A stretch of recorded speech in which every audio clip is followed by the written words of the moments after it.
Srimati Supriya Sule ji. Thank you very much. I stand here to speak on the supplementary demands for grants. I'm too tempted and I can't resist myself, and I hope you understand the spirit in which I'm speaking about this.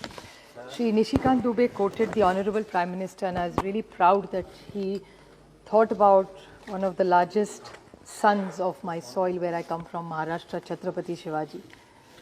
I'm very proud that he talked about him, but you can't use Chhatrapati selectively. He talked about Chhatrapati standing up against anything that's wrongdoing. That's what he was, a great king and son of our soil. But one quality Chhatrapati had, that even if he had an opponent, and however difficult the situation, right or wrong, I'm not getting into the merits of it in today's context, but he never attacked their families and their children, and he always protected women of that family. Today was not actually going to talk about it, but I just request of 2 minutes of indulgence even of the Honorable Finance Minister. She is a woman, she is leading the department exceptionally well. I've always complimented her about it. But at the same time, what happens in my state, and there are a lot of people who may have had income tax issue, ED's issue, I'm not going to be getting into the merit of what is right or wrong. But the way the witch hunt about their children and their wives is very, very unfortunate. So when you revoke the emotions of Chhatrapati, this is not what Chhatrapati did. He always protected women and children. He fought from the front. He always protected the women. ED is attacking everybody. It's sad because when they attack women, like the Mrs. Khadse, who's a senior citizen, their daughter-in-law, Anil Deshmukh, many examples, but I don't want to indulge too much into that topic today. This may not be the right person. While we are talking about these demands for grants, Mr. Dubey even talked about the subsidy for fertilizers, and he thought we as the opponents were going to criticize it. And he was right about some of it, that Parliament is not always about criticizing each other. There are some things we all agree on, especially the pandemic.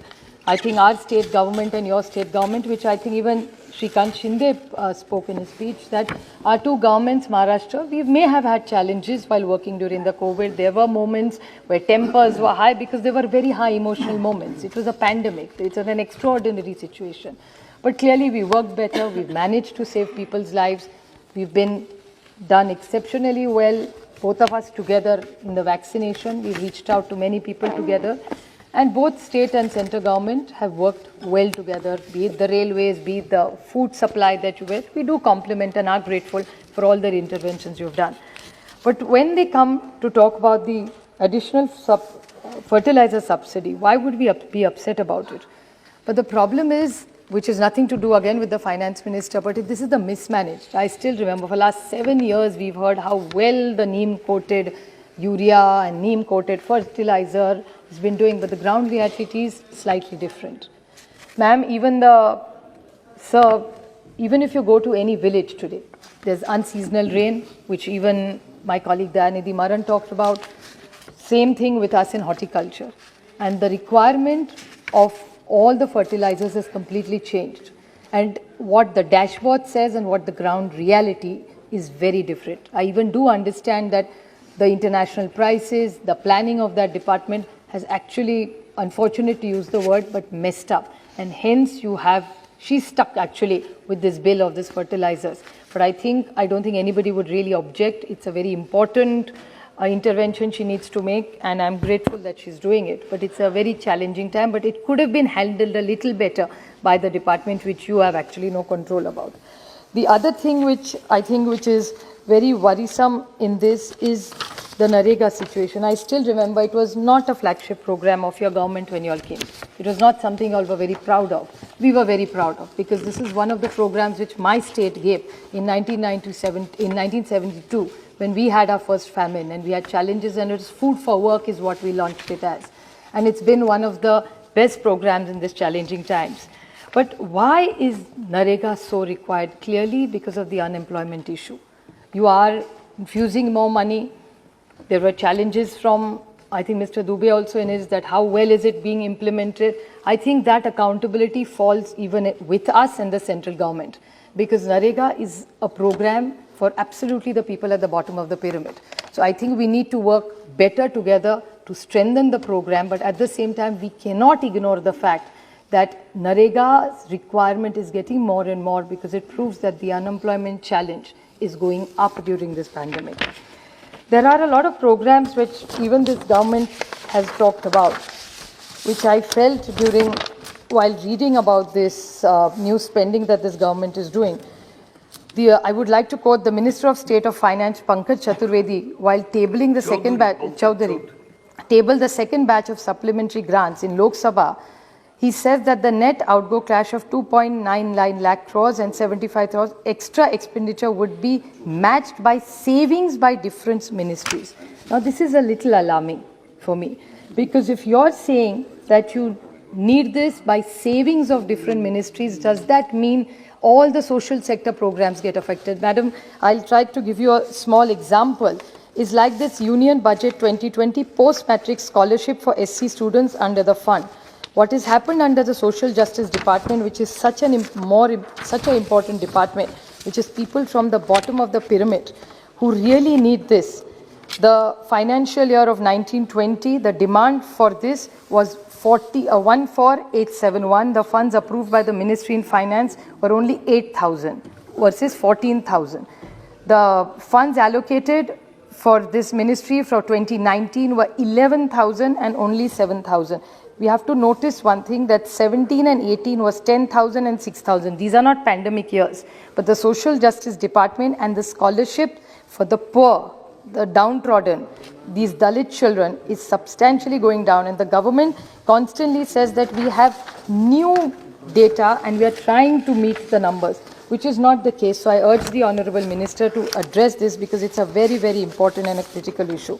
People talked about GST. I won't take too much of your time. We've discussed this before. I urge you, because I do realize one thing about GST, that the government keeps claiming GST is doing very, very well. So then why in delay in all the payments? Yeah. And there was I remember a time when in this house, madam, when we were sitting on that side and you were on this side, we were called the tax terrorism government. I remember those days when people used to attack us and we used to sort of wonder, is that really, are we tax terrorists? Now, what is the reality of the GST? Because data is saying that, especially in my state and some neighboring states, I checked for some data, the way the GST demands are made, the way people are raided, I'm even hearing some data that people are put behind bars because of GST. Now, what is the truth of this? And are we putting people in jail? This is the new fashion, that just threaten, put them in jail. Jail is not going to resolve these situations. So is the GST collection only on paper, or are we really collecting? If you could kindly clarify. And if you are really collecting, why aren't the states getting it? And then why is this GST tax terrorism going on? So you won against us and claim that we were doing tax terrorism, and you're following the same, going through the same legacy, just in a different form. So if she could kindly clarify, would be wonderful. A lot of people have talked about MP lads. MP lads, Shrikant, Dayanidhi ji, everybody talked about it. I want to just give a small solution to this government. That in the state where I come from, Shri Uddhav Thackeray, Balasaheb Thorat and Ajit Pawar lead that government. And I'm really proud to share that my leader, Shri Ajit Pawar, who also happens to be the Finance Minister of Maharashtra, has not cut a single MLA's 1 rupee through this entire COVID time, even if the GST money didn't come.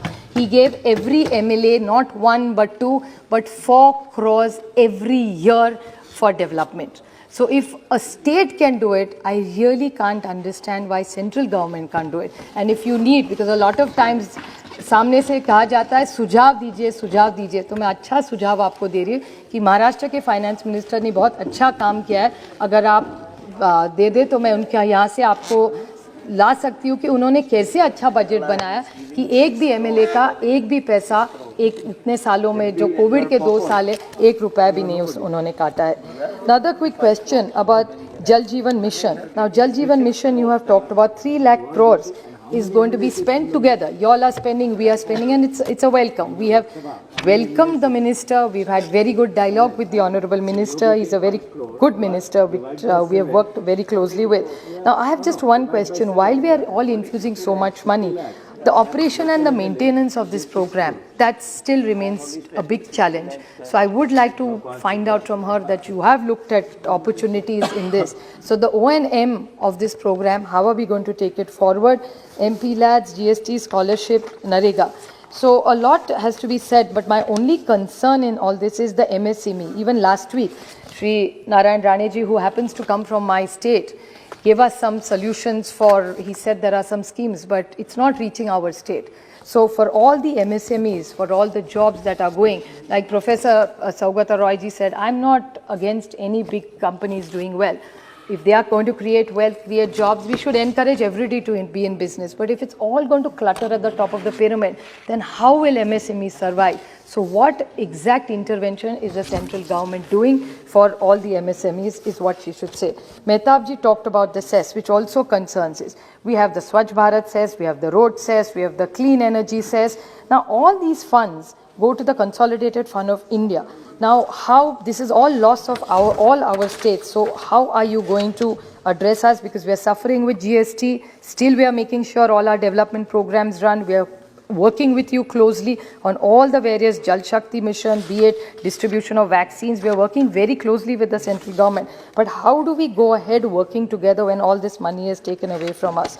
The other is the Pradhan Mantri Awas Yojana.